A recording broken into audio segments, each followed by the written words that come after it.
আমার বন্ধুগণ, বিশ্ব নবী জনাব মুহাম্মদ রাসূলুল্লাহ সাল্লাল্লাহু আলাইহি ওয়াসাল্লাম মসজিদে নববীর ভিতরে বসে আছেন। এক বৃদ্ধা মহিলা মসজিদের মধ্যে প্রবেশ করলেন। হুজুর বৃদ্ধাকে দেখে দাঁড়ায় গেলেন, বিশ্ব নবী বুড়ি মেয়ে লোককে দেখে দাঁড়ায় গেলেন। আল্লাহর নবী বুড়িকে দেখে দাঁড়ালেন।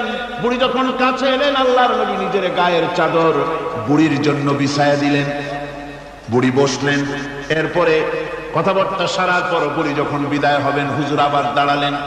বুড়ি মহিলা চলে গেলেন। সাহাবায়ে কেরাম বলেন, ইয়া রাসূলুল্লাহ, কিছুই বুঝলাম না, একজন বৃদ্ধা মহিলার জন্য বিশ্ব নবী দাঁড়ান আর গায়ের চাদর বিছান, আমরা বড় আশ্চর্য হয়ে গেলাম। নবীজি বলেন, ও আমার সাহাবীরা, তোমরা জানো না, এই মহিলাকে চিনতে পারো নাই। আমি আমার মায়ের দুধ আমার জীবনে কিসমতে তেমন হয় নাই। আমি আমার মায়ের দুধ তেমন কিসমতে পাই নাই। যার বুকে দুধ খেয়ে, যার কোলে কাঠে চড়ে আমি বড় হয়েছি, আমার সেই দুধ মা ইনি হযরতে হালিমাতুস সাদিয়া। আমার সেই দুধ মা। রাসূলুল্লাহ নিজে সম্মান দিয়েছেন মায়ের। খবরদার, মাকে অসম্মান করবেন না, মাকে সম্মান করবেন, মাকে শ্রদ্ধা করবেন। আমার বন্ধুগণ, আলেম ওলামা পীর বুজুর্গদের জন্য হাদিয়া তো দেন আপনারা, কোনো নিষেধ নাই, দেন। হাদিয়া দেওয়াও সুন্নত, নেওয়াও সুন্নত, দিবেন, আমি কোনো নিষেধ করি না। কিন্তু আমি বলতে চাই, পীর বুজুর্গদের কাছে, আলেম ওলামাদের কাছে হাদিয়া দিয়া আল্লাহরে যত না খুশি করতে পারবেন, এই ডালিম বেদানার মৌসুমে বেদানা একটা ভেঙে নিজ হাতে যদি মায়ের মুখে তুলে দেন, আল্লাহর আরশ খুশি হয়ে যাবে, আল্লাহর আরশ আজিম খুশি হয়ে যাবে, আল্লাহ পাক খুশি হয়ে যাবে। মায়ের খাওয়াও, বাপকে খাওয়াও, তোমার সবচেয়ে বড় প্রীতি। সুবহানাল্লাহ, সুবহানাল্লাহ। মা বাপ যদি একটু দোয়া করে দেয়, তোমার জিন্দেগীর কাম শেষ। একটু বদদোয়া করলে জাহান্নামে যাবে। কোন পীর সাহেব বদদোয়া করলে জাহান্নামে যাবে এমন কথা নয়। কোন মাওলানা বদদোয়া করলে দোজখে যাবে এমন কথা নয়। রাসূল বলেছেন, হুমা জান্নাতুকা ওয়া নারুকা। মা বাপ তোমার বেহেশত, মা বাপ তোমার জাহান্নাম। মা বাপ যদি অসন্তুষ্ট হয়, দোজখে যাবি, আর মা বাপ যদি খুশি, আল্লাহর জান্নাতে চলে যাবে। সুবহানাল্লাহ, সুবহানাল্লাহ, সুবহানাল্লাহ। মায়ের পায়ের তলে তোর বেহেশত।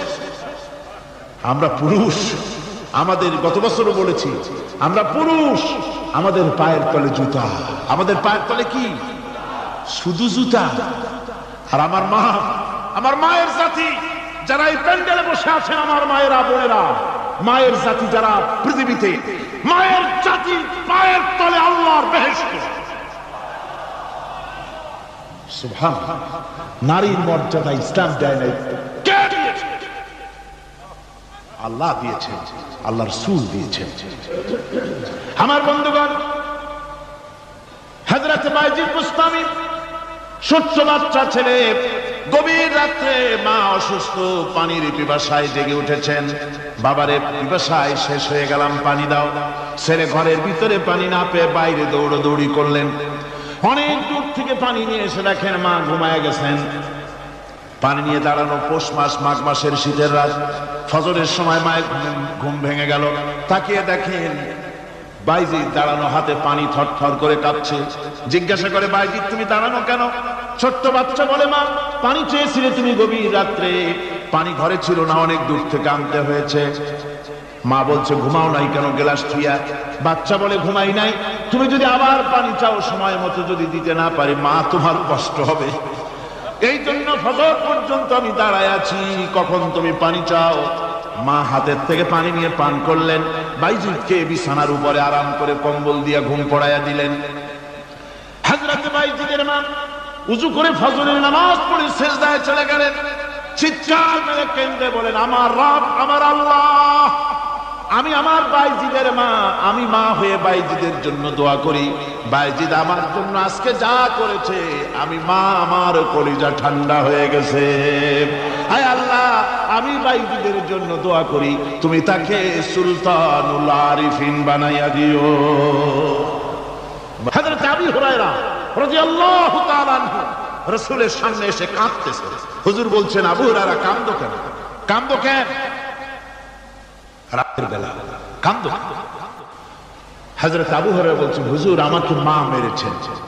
হুজুর বলছেন, মা মারলো কেন? কোন অপরাধ করেছো? কোন গোস্তাখি করেছো? আবু হুরায়রা বলছেন, না হুজুর, কোন গোস্তাখি করিনি, তবে মারলো কেন? হযরত আবু হুরায়রা বলছেন, হুজুর আমি আপনার দরবার থেকে ফিরতে রাত হয়ে গিয়েছিল। মা জিজ্ঞেস করলেন, আবু হুরায়রা এত রাত্রে কোথায় ছিল? বললাম, আমি ছিলাম যে কদম চুমতে পারলে দুনিয়া ধন্য হয়, সেই দরবারে নববীর কদম মোবারক থেকে আসতে আমার দেরি হয়েছে। আমার মা মুশরিকা, আপনার নাম শুনে তার গায়ে আগুন জ্বলে উঠলো, আমাকে ধরে মারা আরম্ভ করলো। বলল, হয় আমার বাড়ি ছাড়বি আর না হয় মুহাম্মদ সাল্লাল্লাহু আলাইহি ওয়াসাল্লামের দরবার ছাড়বি। আমি বললাম, আমার মা, তুমি বুড়ি মানুষ, তোমার গায়ে যত শক্তি আছে সমস্ত শক্তি দিয়ে আমারে পিটাও, আমারে মারো। মারতে মারতে আমাকে বাড়ি থেকে তুমি বের করে দাও।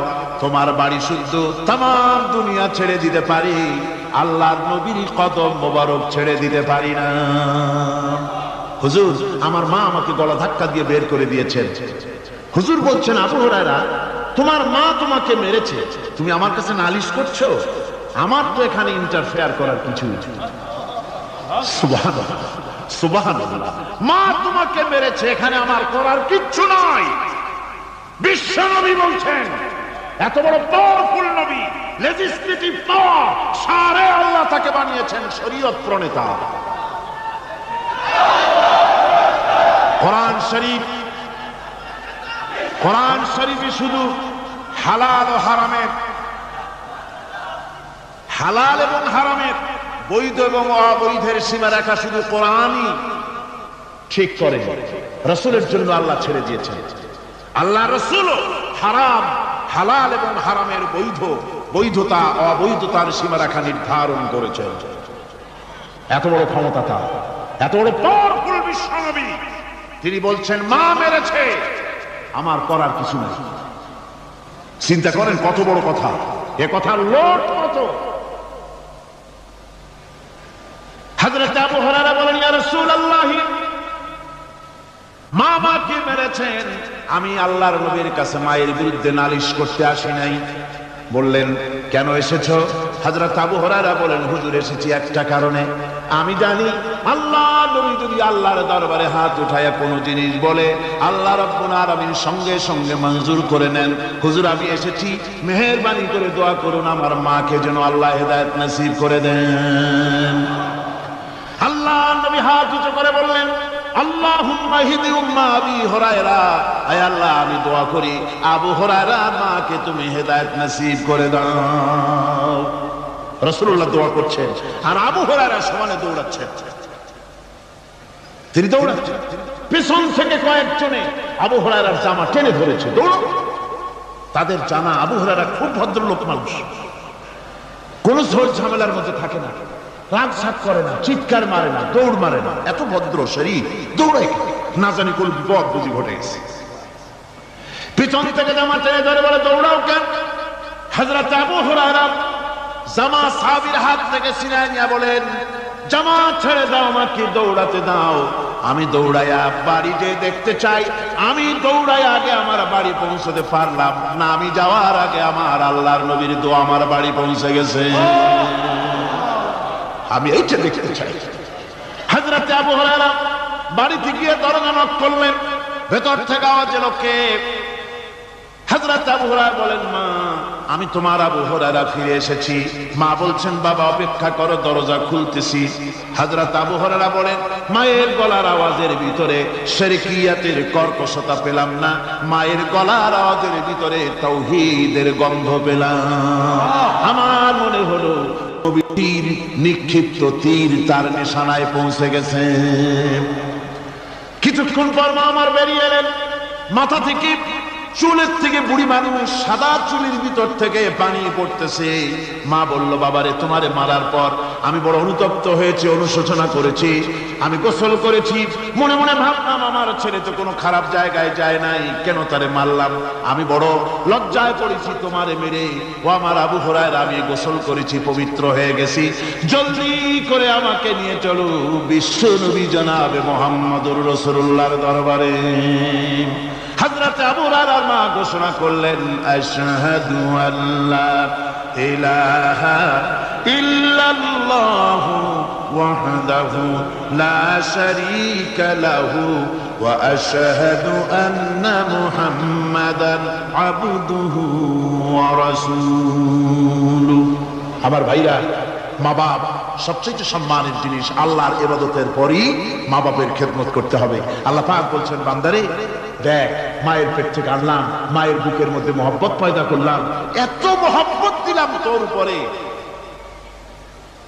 যে কোনো বিদেশে যান, যেখানে যান, বাড়িতে ফিরলে পরে সকলে ছেলে মেয়ে ভাই বোন সবাই দেখবে সুটকেসে আমার জন্য আনছে কি, সবাই চিন্তা করবে আমার জন্য কি এনেছে। একমাত্র মা সন্তানের মুখের দিকে তাকাবে, কখন খাইছে সে। সুবহানাল্লাহ, সুবহানাল্লাহ, আমার বাসার মুখখানা শুকনা, তুই বুঝি আজকে কিছু খাইস নাই। বিদেশে যেসব সন্তান থাকে, মা কাটা কবুতরের মতো ছটফট করে। আমার ছোটবেলার কথা আমি দেখেছি, শর্ষিরা মাদ্রাসা পড়তাম, আব্বা টাকা দিতেন মাদ্রাসায় যাওয়ার সময়, আবার মা আবার মুরগির ডিম বিক্রি করা, বিভিন্ন জিনিস বিক্রি করা বা বাজার করার পয়সা, উদ্বৃত্ত কিছু পয়সা আব্বার অজান্তে আমার হাতের মুঠার মধ্যে দিয়ে দিতেন। যখন মাদ্রাসার দিকে রওনা হয়েছি, পর্দার আড়াল থেকে দরজা থেকে দেখতাম, যতক্ষণ তাকায় দেখতেছি চোখ থেকে পানি দল করে পড়তেছে। সুবহানাল্লাহ, মা কি জিনিস! আল্লাহ আল্লাহ আল্লাহ। বিদেশে যদি কারো সন্তান মারা যায়, সবার জানার আগে কবি বলতেছেন, বিদেশে বিরাজ্য যার পুত্র মারা যায়, পশু পক্ষী না জানিতে আগে জানে মায়। মায়ের কলিজার তারে টান লেগে যায়, মা বুঝতে পারে আমার সন্তানটা নাই। আহারে মা! আমার বন্ধুগণ, মা যার বেঁচে আছে বেয়াদবি করেছেন, পাও ধরে মাপ নিয়ে নেবেন, পাও ধরে মাপ নিয়ে নেবেন। মা তো পাও ধরে দেখবেন, মাফ করে দিবেন। সুবহানাল্লাহ, সুবহানাল্লাহ, কত দরদ তার বুকের মধ্যে। হ্যাঁ, মা বাপকে সম্মান করবে। যাক, এই বিষয়ের উপরে আমি আর যেতে চাই না। মা বাবা সম্পর্কে বলেন, মা বাবার জন্য আমার কাছে দোয়া করবি বান্দারা, আমার কাছে দোয়া করবি। দোয়াটা আল্লাহ পাক শিখাচ্ছেন, রব্বিরহামহুমা কামা রব্বায়ানি সাগীরা। পড়েন সবাই, রব্বিরহামহুমা কামা রব্বায়ানি সাগীরা। একটু জিকির করেন, লা ইলাহা। একটা ফ্যান আনতে হবে, মাশাআল্লাহ। লা ইলাহা ইল্লাল্লাহ, লা ইলাহা ইল্লাল্লাহ, লা ইলাহা ইল্লাল্লাহ, লা ইলাহা ইল্লাল্লাহ মুহাম্মাদুর রাসূলুল্লাহ। আমার ভাইরা, আল্লাহ পাক শিখাচ্ছেন, বান্দা তোর মা বাবার জন্য আমার কাছে দোয়া কর। আল্লাহ রব, আয় আমার প্রভু, আমার মা বাপ যেমন ছোটবেলায় আমাকে স্নেহের কোলে লালন পালন করেছে, আয় আমার আল্লাহ তুমি আমার মা বাপকে তোমার রহমতের কোলে লালন পালন করো। আল্লাহ শিখাই দিয়েছেন। আমার ভাইরা, প্রত্যেক নামাজের পরে এই দোয়াটা ভুলে যাবেন না। ভুলে যাবেন? ভুলে যাবেন? আমার ভাইরা, আমার বোনেরা, সবাই প্রত্যেক নামাজের পরে পড়বেন, রব্বিরহামহুমা কামা রব্বায়ানি সাগীরা। এই দোয়া করতে কেউ ভুলে যাবেন না। আল্লাহ রাব্বুল আলামিন বলে, বান্দারে, ووصينا الإنسان بوالديه إحسانا حملته أمه كرها ووضعته كرها। আল্লাহ পাক বলেন, আমি পৃথিবীর সমস্ত মানব মণ্ডলীকে উপদেশ দিয়েছি, মা বাপকে সম্মান করো, শ্রদ্ধা করো। তাদের উপকার করো। তার কারণ হলো তোমার মা তোমাকে গর্ভে ধারণ করেছে অত্যন্ত কষ্টের সাথে।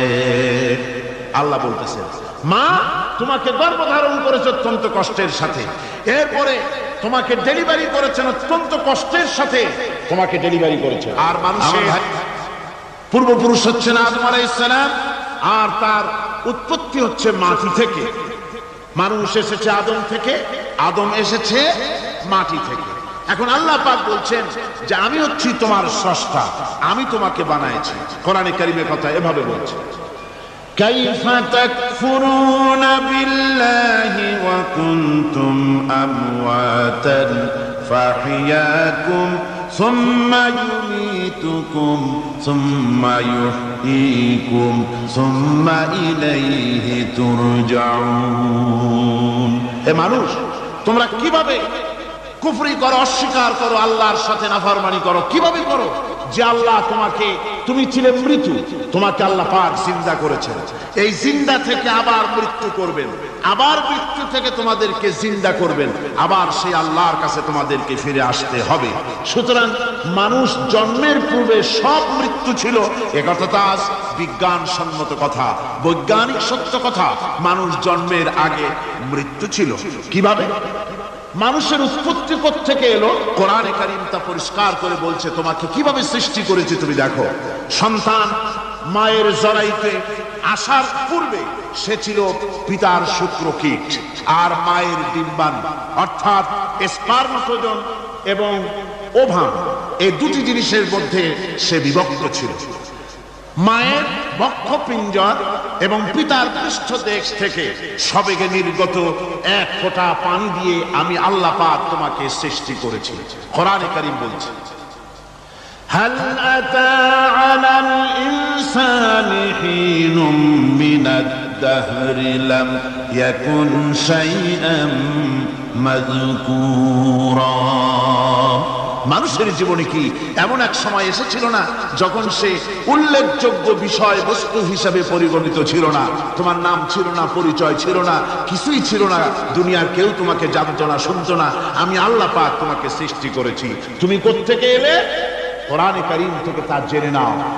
আল্লাহ রাব্বুল আলামিন বলেন, ইন্না খালাকনাকুম মিন তুরাবিন সুম্মা মিন নুতফাতিন সুম্মা মিন আলাকাতিন সুম্মা মিন মুদগা। আমি রব্বুল আলামিন তোমাকে সৃষ্টি করেছি মাটির উপাদান দিয়ে তৈরি করলাম। মা বাপের, পুরুষের স্পার্মটোজোন আর মহিলাদের অভাব দুটোতে মিলে মায়ের গর্ভের ভিতরে নাপাক পানি ফোঁটাকে জমাট রক্তে পরিণত করে দিলাম। এই জমাট রক্তকে গোশত বানালাম, কচি কচি হাড় দিয়ে একটা বডি, একটা স্ট্রাকচার তৈরি করলাম। তারপরে ফাকাসাউনাল ইযামা লাহমা, গোশত দিয়ে, রং দিয়ে, চামড়া দিয়ে সুন্দর করে ছাউনি দিয়া মায়ের গর্ভের ভিতরে আমি আল্লাহ রব্বুল আলামিন তোমাকে বানাইছি। মায়ের পেটের ভিতরে ফি কারারিন মাকিন, একটি সুরক্ষিত জায়গায় তোমাকে আমি রেখে দিলাম, যেখানে কোনো রোগ, কোন জাত যেখানে পৌঁছতে পারবে না, কোনো অসুবিধা হবে না, এমন একটা জায়গায়, এমন একটা ইন্টেনসিভ কেয়ার ইউনিটের ভিতরে রেখেছি। সুবহানাল্লাহ, একটা ইন্টেনসিভ কেয়ার ইউনিট, যেখানে কোন রকমের কোন জাত প্রবেশ করে বা করবার কোনো ক্ষমতা নাই কারো। এমন একটা প্যাকেট, সুন্দর একটা প্যাকেট, একটা কভারের মধ্যে তোমাকে তৈরি করা হলো মায়ের পেটের মধ্যে। তারপরে আজকে তুমি কুফরি করতেছো, আজকে আমাকে অস্বীকার করছো। ওই গর্ভের ভেতরে আমি ইচ্ছে করলে রক্তের পিণ্ডের আকারে মায়ের গর্ভ থেকে আবর্ষণ করে দিতে পারতাম, দুনিয়ার মুখ দেখতে পারত না। মায়ের পেটের ভেতর থেকে মরা সন্তান হিসাবে বের করে দিতে পারতাম, বিকলাঙ্গ করে বের করে দিতে পারতাম, পঙ্গু করে বের করতে পারতাম, পারতেন না? আল্লাহ রাব্বুল আলামিন বলেন, কেমনে বানালাম? খালাকাল ইনসান, মানুষ আমি সৃষ্টি করেছি মায়ের পেটের ভিতরে বসে। যখন ক্ষুধার উদ্রেক হলো, রুহু যখন এসে গেল, ক্ষুধা লাগলো, খাবারের প্রয়োজন হলো, আমি কেমনে খাওয়ালাম? দুনিয়ার কোনো মা বাপ, কোনো নেতা, কোনো ডাক্তার, কোন চিকিৎসা বিজ্ঞানী মায়ের পেটের সন্তানের খাবার সরবরাহ করতে পারে না। আল্লাহ পাক বলেন তুমি কি খাবে, ব্যবস্থা আমি করেছি। মায়ের মাসিক ওষুধকে বন্ধ করে দিয়ে মায়ের নাভির সঙ্গে তোমার নাভির সাথে তার লাগাইয়া দিয়েছি, আর ওই তারের মাধ্যমে রক্ত বের করে দিয়া মায়ের রক্ত দিয়ে তিল তিল করে তোমারে বড় করেছি। রক্তটা মুখে লাগাই নাই, মুখে লাগলে পরে নাপাক রক্ত মুখটা নাপাক হয়ে যাবে। নাভির ভিতর দিয়ে পাস করে দিলাম, মুখটাকে পবিত্র রেখে দিলাম, যাতে করে দুনিয়ায় আসার পর আমার পবিত্র বানানো মুখখানা দিয়া এই দুনিয়ায় বসে তোমার আল্লাহর পবিত্র নামের জিকির করতে পারো। করেছেন মা, সকলকে খাওয়াইয়া মা শেষের দিকে খেতে গেছেন। যখন নিজে খেতে গেলেন, খাবারের ক্ষুধা নিয়ে পেট ক্ষুধা নিয়ে খেতে বসেছেন, পেটের ভিতরে সন্তান লাথি মেরেছে, পেটের মধ্যে ঘুষা মেরেছে, হাঁটু দিয়া গুতা মেরেছে, ভরা পেটে পেটের ভিতরে সন্তান গুতা মারলো হাঁটু দিয়া মাথা দিয়া। মা ক্ষুধা রয়েছে পেটে, খেতে পারলেন না, বেদনা শুরু হয়েছে। খাবারের থালাটা ঠেলে দিয়ে মা দাঁড়ালেন, বসলেন, চোখের পানি ফেললেন। এভাবে করে মা একটা দুইটা দিন নয়, 10টি মাস পর্যন্ত সন্তানটাকে পেটের মধ্যে নিয়ে, একটা জীবিত মানুষ আর একটা জীবিত সন্তান পেটের মধ্যে নিয়ে নড়াচড়া করছেন, চলাফেরা করছেন। কিতাবের মধ্যে এসেছে রাতের বেলায় মা যে ঘুমাতে পারেন না সন্তানের নড়াচড়ার কারণে। রাতভর ইবাদত করলে যত সওয়াব পাওয়া যেত, আল্লাহ ওই সওয়াব মায়ের আমলনামায় লিখে দেন। সন্তান পেটে থাকার কারণে খেতে পারে না, পেট ভরে ক্ষুধায় কষ্ট পায় মা। এই জন্যে 10 মাস ধরে রোজা রাখলে যে সওয়াব হতো, আল্লাহ রাব্বুল আলামিন